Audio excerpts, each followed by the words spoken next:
Sa Talisay City, tibuok slate ni incumbent Mayor Samsam Gulyas migawas nga mananaog sa piniliay. Si Femery Dumabok sa report. Pasado las 10 ganihang buntag giproklamar si Mayor Samsam Gulyas nga way kaatbang isip re-electionist mayor.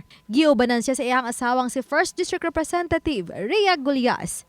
Ilang mga anak ug mga ginikanan ni Mayor Samsam. Sunod nga giproklamar si re-elected Vice Mayor Choi Aznar, kinsawa o say kaatbang. Samtang sunod-sunod nga giproklamar usab sila si re-elected councilors Digol Gulyas, Attorney Rocky Baas, kanhi Mayor Soc Fernandez, Lito Bacaltos, Lester Daan, Danny Caballero, Ferdy Rabaya, ang first-time city councilor nga si Rodelin Cabigas, Fe Elanan ug laing baguhan sa konseho nga si Attorney Dan Villaver. Giubanan sila sa ilang mga pamilya. O ganaw, sab ang pipila sa ilang mga supporters. Mapasalamaton sila si Mayor Gulyas o Vice Mayor Aznar sa padayong suporta sa mga Talisaynon sa tibuok nilang slate. Nalipay lang ko na sa tulo na kong pagdagan, puro vote straight. O magpasalamat ko sa Talisaynon yan. Continuity of what we have been doing. Natay mga bagong mga proyekto na gipangsugdan si karon, hopefully mahuman na sa itong kinalasang termino.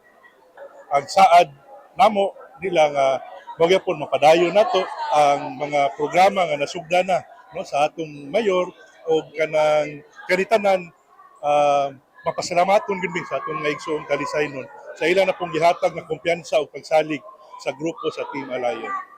Ado na may mga problema nga natagbuan na tol sa piniliay kagahapon sa dakbayan sa Talisay. Sama na lang sa problemado nga ICM, lakip na ang mga balota, apan gyulagway sa katibukan sa Talisay City Kumule, kapulisan ug uban pang ahensya sa gobyerno nga nagmalamposon og malinawon ang election 2025 dinhi sa dakbayan sa Talisay. Pasado las 2 ganiyang kadlawon, na 100% nang na-transmit ang electoral votes gikan sa 178 ka mga clustered precincts. Human nga pipila sa mga clustered precincts ang nagka-problema. Around 6 balos nga wala ma-batch feed ug apil. So kanang batch feeding manggod mahitabo na siya kung naatay PPP voting or PDL voting nga paghatod sa ato ang precincts, i-batch feed na siya. So nalimtan sa itong electoral board. So ato ang contingency procedure ana, under our rules, we have to re-zero the machine and feed everything para ma-apil tong unom nga wala ma-feed. So mo to'y nakapalangay, unya nahuman o batch feed mga alauna nakapin. Wala rin nasugatang dagkong suliran nga nadawat ang Talisay City DepEd Election Task Force. Ug wa usab dagkong election-related incident kalabot sa peace and order nga natala ang Talisay City Police. Kapoy kayo ilang mga naong ang yaka ng uban gali kay puti na lang kapoya, but their heads are still unbowed. So grabe kayo ang ilang dedication, grabe kayo ilang commitment to serve our country. So congratulations to all our teachers. You have done your role, your greatest role to our country.